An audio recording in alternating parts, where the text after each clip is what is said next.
মৌসুমের শেষ এল ক্লাসিকোর মহারণের অপেক্ষা।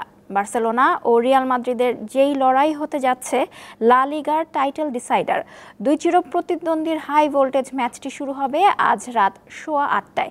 এখন পর্যন্ত লা লিগায় 34টি ম্যাচ হয়েছে, যেখানে 79 পয়েন্ট নিয়ে শীর্ষে অবস্থান করছে বার্সেলোনা। অন্যদিকে রিয়াল মাদ্রিদের সংগ্রহ 75 পয়েন্ট।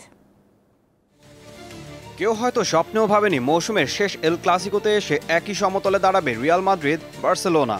আগের 3 ক্লাসিকোতে বার্সার একচ্ছত্র দাপটের পর তাদের শ্রেষ্ঠত্ব মেনে নিয়েছিল অনেকেই। তবে চ্যাম্পিয়ন্স লিগে ইন্টার মিলানের কাছে বার্সেলোনার হারে সমীকরণ কিছুটা উলটপালট হয়েছে।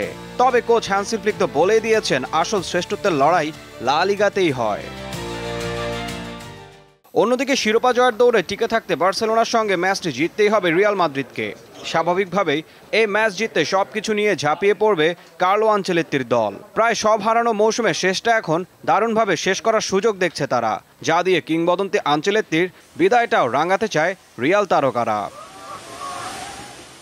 দানি Carvajal, Eder Militao, Rudiger, Mendy, David Alaba ও এদুয়ার্দো কামাভিঙ্গা চোটের কারণে মাঠের বাইরে। ক্লাসিকোয় তাদের না পাওয়া অবশ্যই আনচেলত্তির মাথা ব্যথার কারণ। তাই শুধু একাদশ নয়, বেঞ্চের শক্তি নিয়েও ভাবতে হবে তাদের। চোট আছে বার্সা ক্যাম্পেও। জুলস কুন্দে, মার্ক কাসাদো ও মার্ক বার্নালকে এই ম্যাচে পাবে না দলটি। বেঞ্চের শক্তি তাই গুরুত্বপূর্ণ হয়ে উঠতে পারে দুই দলের জন্য, সেখানেও এগিয়ে কাতালানরা।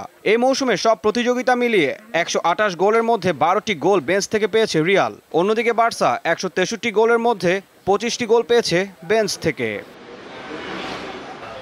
এ মৌসুমে এখন পর্যন্ত মুখোমুখি 3 দেখায় সববারই হেরেছে রিয়াল, যেখানে আছে স্প্যানিশ সুপার কাপ ও কোপা দেল রের ফাইনালও। ঈশান হাসান, দীপ্ত স্পোর্টস।